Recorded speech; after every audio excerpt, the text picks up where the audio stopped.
In several sports leagues, the thought of a franchise that's been soaked in darkness being able to see the light again is not an impossible one. For reference, it wasn't too long ago we saw the Pistons shift from the biggest laughingstock, breaking records in all the worst ways, to a much more enhanced version that makes the entire city of Detroit beam with immense pride, making all of them yell. That's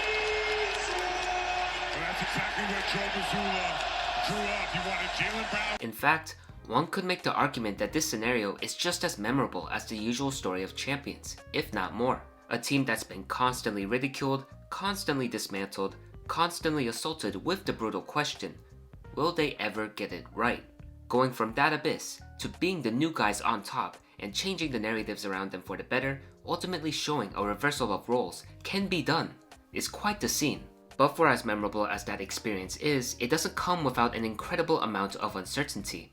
These organizations were stuck in purgatory for a reason, usually by their own doing.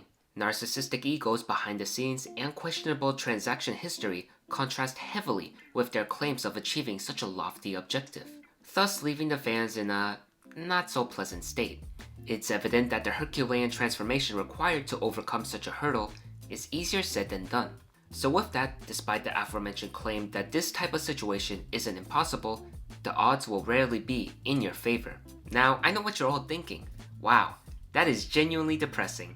And you're not wrong, that's just the reality of the sports world. It's about as unforgiving as it can be. You want proof? How about we go ahead and talk about a club whose entire history has been nothing but suffering? No, not them. They're getting there. There we go.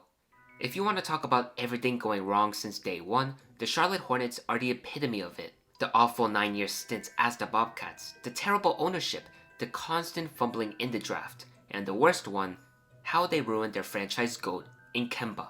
Bro, he was dropping 60. 60! Even when they made the decision to move on from Kemba and begin a new era, it seemed like the same issues continued to plague them, cursed with injuries, forgettable endings, and more years of bad drafting, especially their surrounding pieces. Seriously, you can make an entire new team with the amount of misses they had.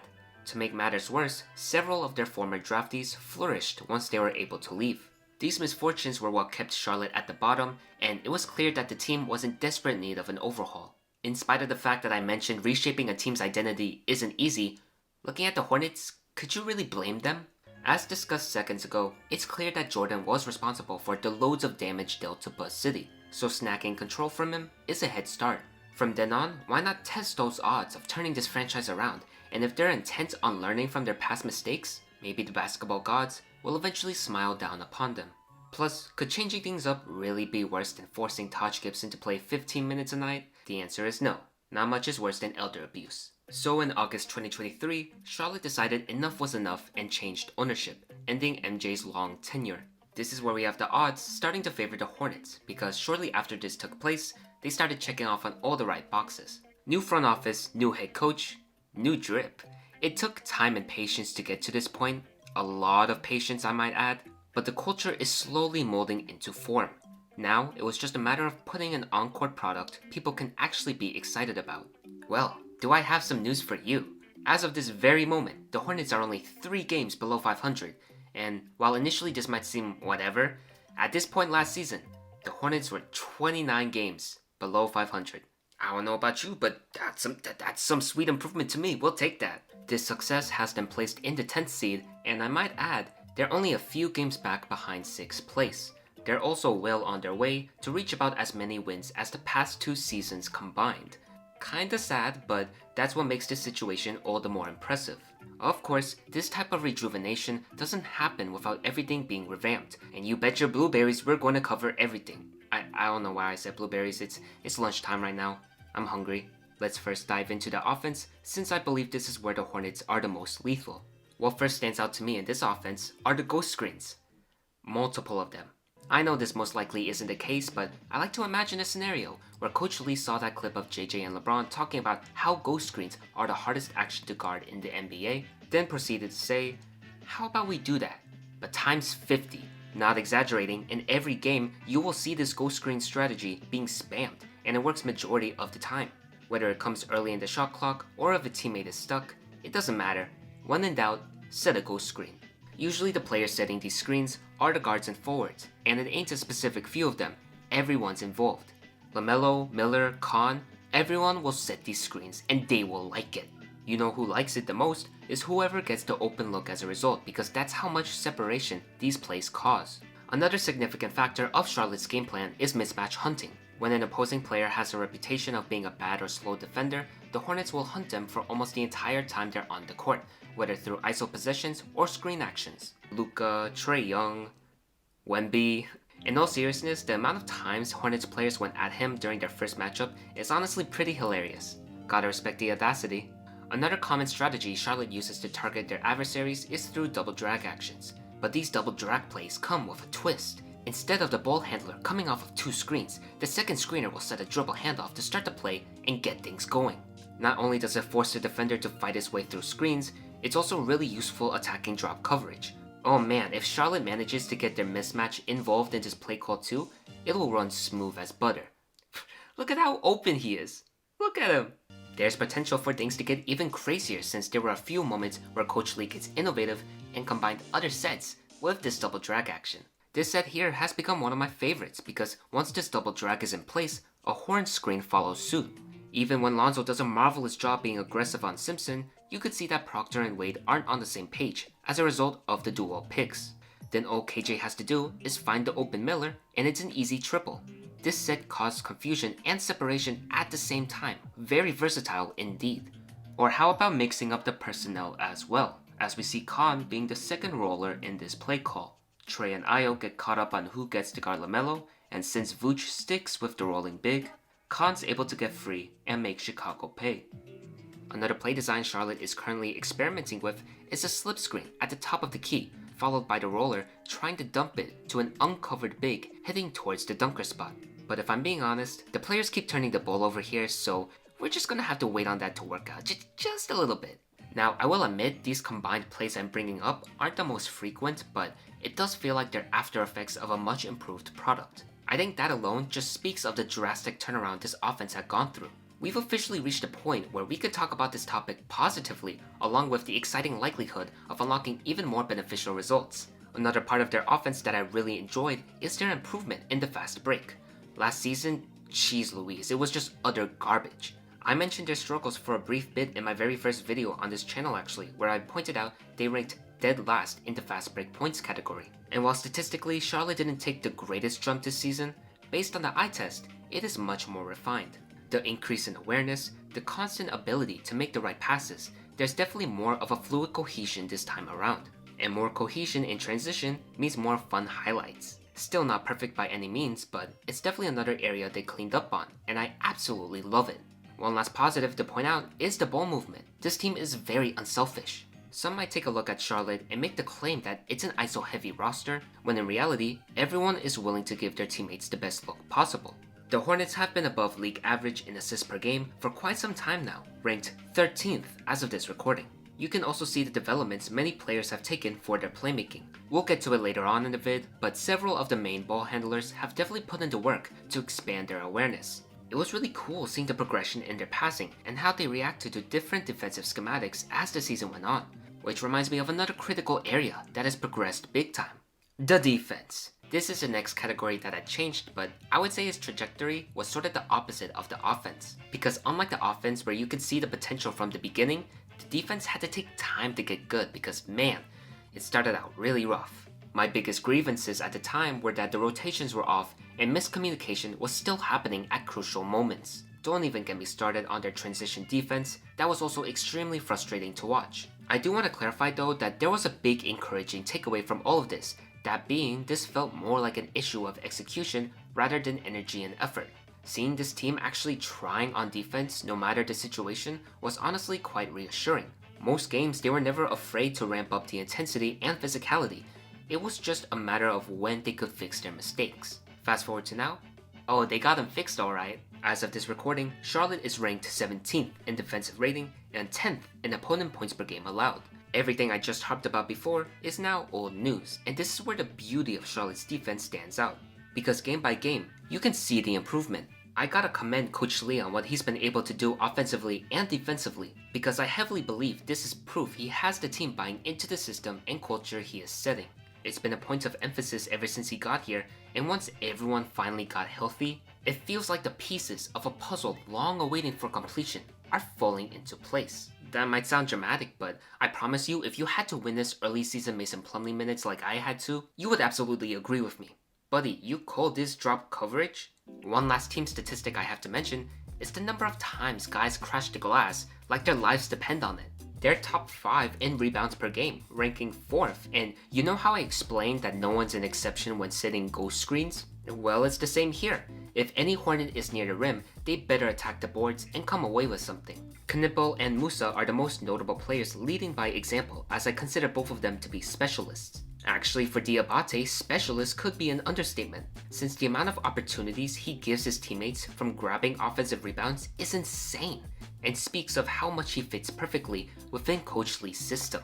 Then naturally, with the huge success Charlotte has in this department, you have the rest of the squad following suit.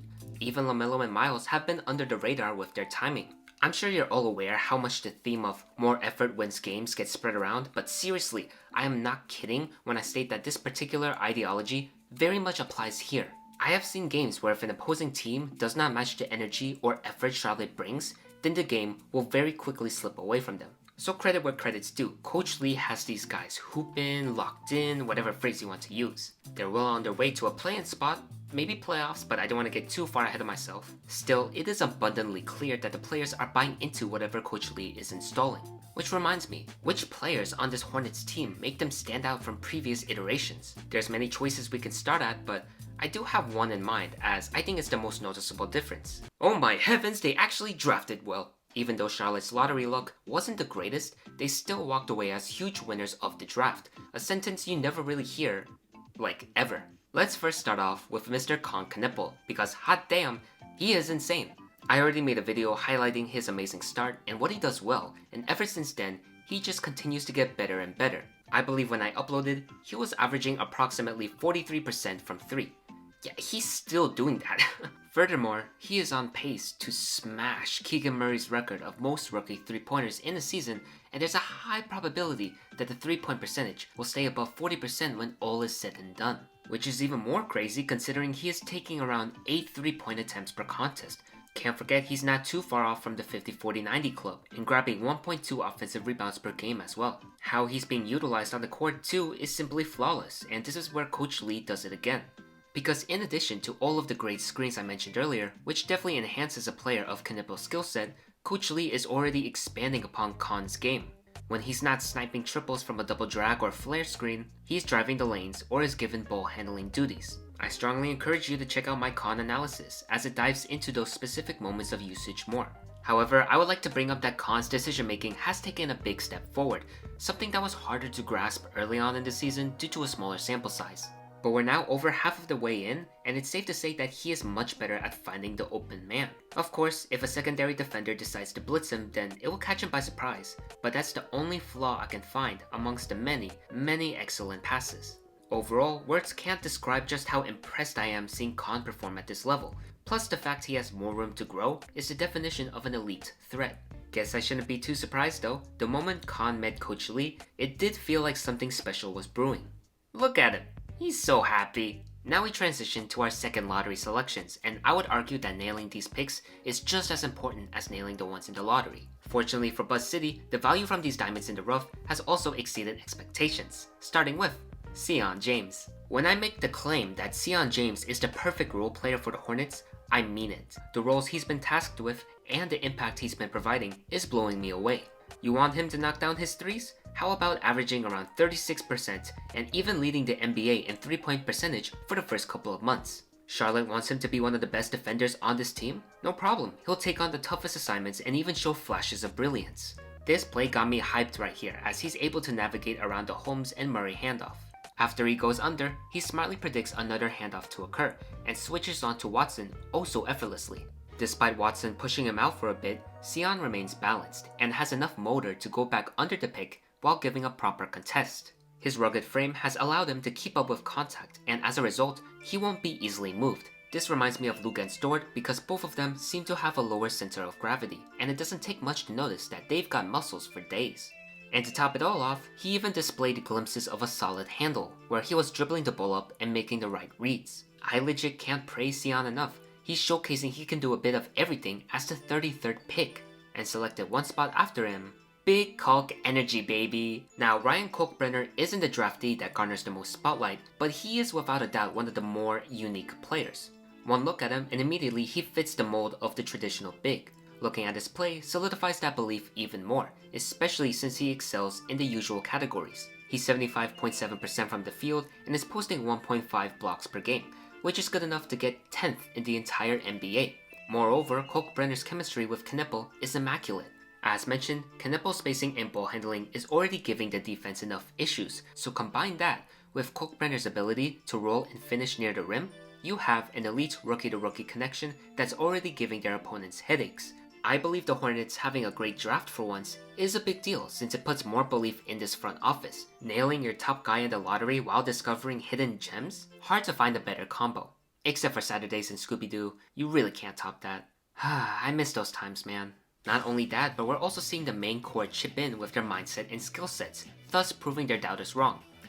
Myself included, Miles Bridges is the biggest example of this. It's not a secret how much I doubted Miles prior to the season starting. You can look up my Eastern Conference predictions video as a source, which I'm just realizing how much of my content I'm self-plugging here. I mean, it wouldn't hurt to check. In regards to my question with Miles, it was more so about his fit not matching the timeline and looking like an empty calories stat padding type of guy. In the past, this wouldn't be too crazy of a statement to make. This season though? No, I was very wrong. In my opinion, what Bridges demonstrated throughout the course of the season has been perfect in every sense. In addition to turning himself into a completely better player, he's also shown he's capable of buying into a system, leading to his value skyrocketing. That aspect is probably what I've been pleasantly shocked with the most, and has what led me to flip my narrative around him. I've seen Miles be unselfish on multiple occasions, taking care of the little things that go unnoticed, gradually being a stellar help defender. The list keeps going. You add the fact he's capable of going for 30 any given night, and oh boy, things get scary. But something about his scoring this season has left me more impressed than years past, mainly due to his recognition. He often recognizes he's stronger than the majority of his adversaries, therefore you can notice him seek out shots on the inside, and they come in a variety of ways. The ones that do the most damage are his hook shots that display his level of finesse, and layups that are results from his brute strength. Most importantly, he has shown he doesn't heavily rely on the 3-ball. I mean, it would be great if he can knock them down, but not depending on threes to get going is seriously crucial. Some players or even teams can get carried away and forget what potential they can accomplish inside the paint, which leads to lost momentum or a ruined game plan. Patrick, please stop shooting. So seeing Bridges get some paint touches and actually utilizing his driving skill set is seriously refreshing. In fact, his inside game has been so efficient, defenses will start to double whenever he gets a mismatch. This is one of those moments where his passing really shines, and because of the leap and playmaking, Charlotte's offense gets more threatening. His patience and arm strength to create many of these looks has truly shocked me, whereas in previous years, he might have forced an ill-advised attempt instead. He has turned the narrative around him, at least on the court, and his contract is essentially becoming a literal bargain because of it. It's come to a point where I was surprised that Charlotte was even entertaining some trade packages surrounding Miles when he's proved that he's just as valuable to this Hornets team as the main stars. Speaking of main stars, LaMelo Ball's the other player proving me wrong. To clear things up, his playstyle was never a concern with me, it was just more about whether he can stay healthy. Well, the good news is, I think this is no longer going to be a concern. I don't want to jinx it though.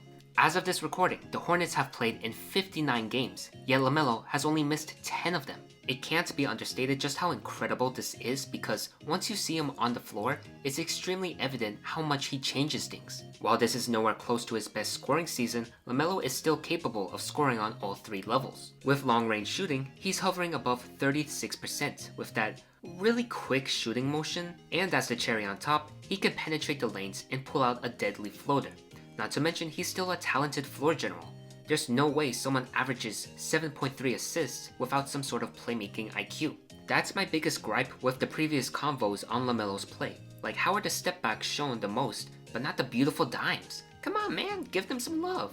Then we move on to the other star in Brandon Miller, who's truly finding his groove.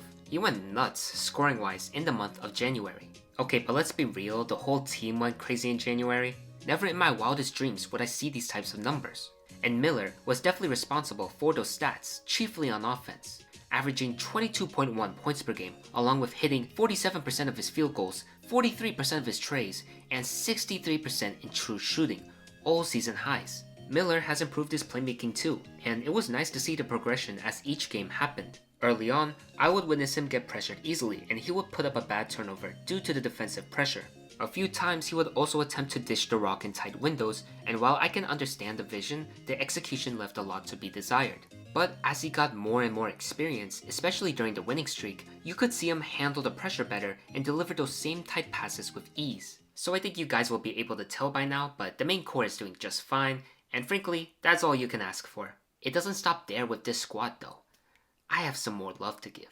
Moussa Diabate, what can I say? As criminally underrated of a big man as you can have, even his Moose nickname deserves some flowers.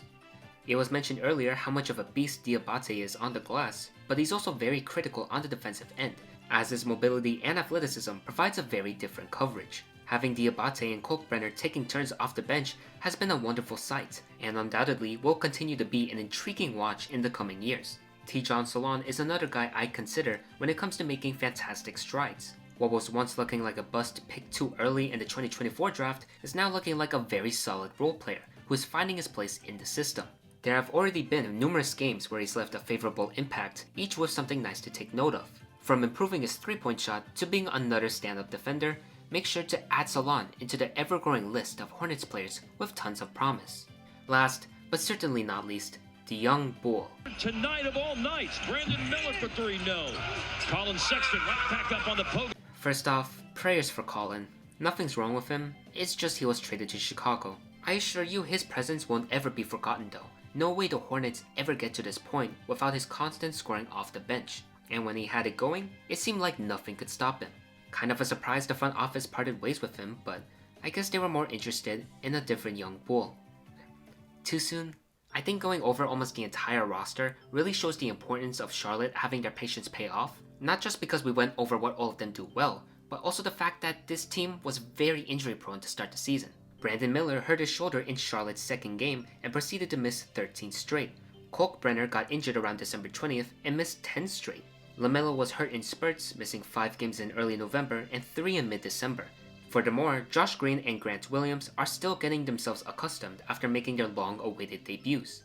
More so with Grant, to be honest, Green has actually been lights out this season. He's literally a flamethrower behind the arc. But again, that's what I'm talking about. All of these guys serving a purpose and contributing to Charlotte's newfound success had to be reinstated all over the place. So when I look back at their start, no wonder it was underwhelming. They had to wait for these returns in order to show who they really are. Seeing the Hornets no longer being a laughingstock and actually having a future feels weird, I can't lie. Don't get me wrong, it's phenomenal for the league and especially for the Charlotte fanbase. It just takes a while to get used to after witnessing them being a part of travesty after travesty. I guess that's what happens when the correct decisions have finally been made in order to complete the process. And to celebrate this amazing turn of events, a toast. Matter of fact, I shall drink for every time I mention the city of Charlotte in this video, as its name deserves to be remembered in optimism rather than detriment. Let me just take a look at my script here. Yeah, on second thought,